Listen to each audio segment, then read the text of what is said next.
Hello everybody, I'm Kenney Harrell.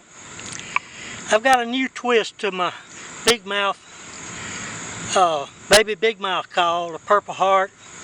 And this is pine, Mississippi pine in the middle. I've gotten where I was cutting this entire piece here with the Purpleheart, cutting that out of a solid block. I've gone through about 4 router bits at about $40 a piece, so I had to come up with a different way to make them. Obviously, I was putting about $3 a call into these, and I wasn't selling them for $15. So anyway, this is my Baby Bigmouth call, Allwood turkey collar. Okay, Kenney Harrell, August 2014. Alright, now I haven't even sprayed this one yet. I'm so excited about it. But what I'm using is I'm using a yellow heart. Using that as the striker for the strike call, okay? And but I'm gonna get over here and play this for you. I think it's fantastic improvement. I've done away with the with the wedge-shaped striker for the scratcher. So now this has been flitting and rain for about 3 hours now, and you might know I might get wet here showing this. But anyway, this is a Purpleheart side you use just like a slate call.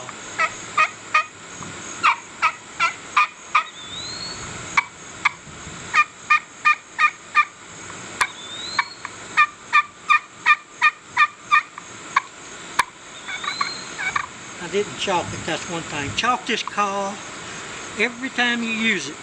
Chalk it really good, okay? The first 2 or 3 strokes there I didn't.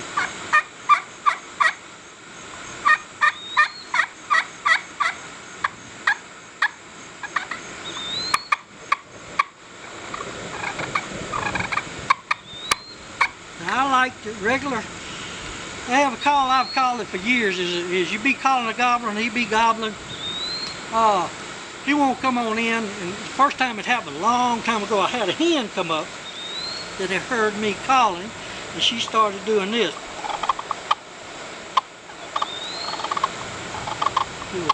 I call it a "where are you?"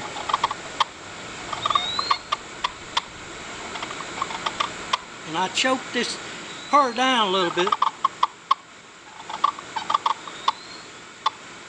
"Where are you?" calling wasn't about 4 or 5 minutes. The gobbler come right on in there. I didn't make that call, but I learned to do it on a slate type call, and this Allwood collar I think purrs better than any call I've ever had. Okay, so anyway, this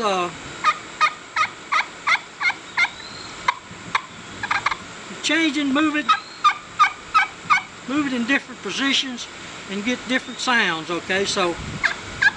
But anywhere on here creates a great yelp. I suggest you play around with it a little bit there. Now what I've done is I on accident, which is the way most of things that I learn and do is, I got to where I was thinking, I said, you know, if I could eliminate this big wedge, I had a big wedge that I used for the scratcher. Alright, and I said, you know, if I could eliminate that, I'd really have something. And I picked up a call, and I put some chalk on one side of it. This is just a homemade rectangular call, okay? And I put some chalk on it, and I took the call, and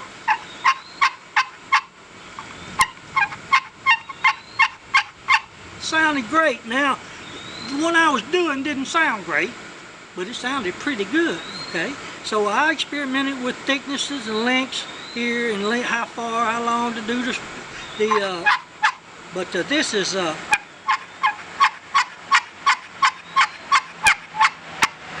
very good yelp.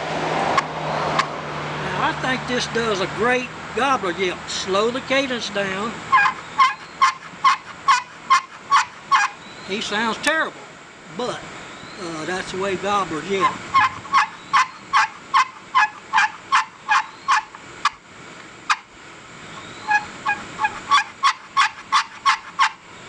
Now, don't go buy a fighting purr. Don't go buy one of them 2-set, real expensive commercial calls. Just take this call and put it in between your knees. Take another striker out of your bunch of strikers and use the one you got here. And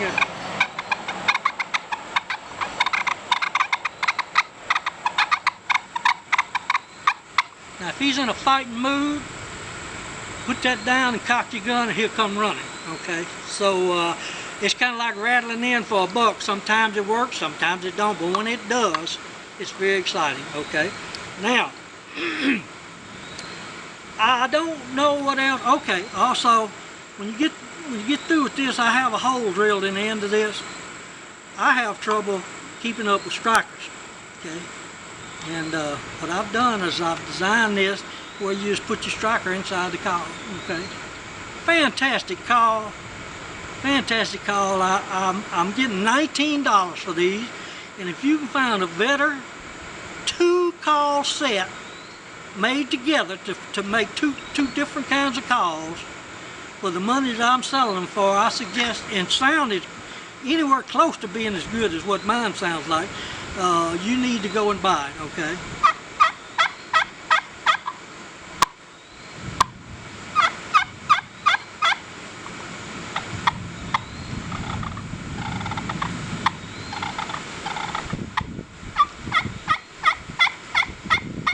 That's just about as good as it gets. Thank you.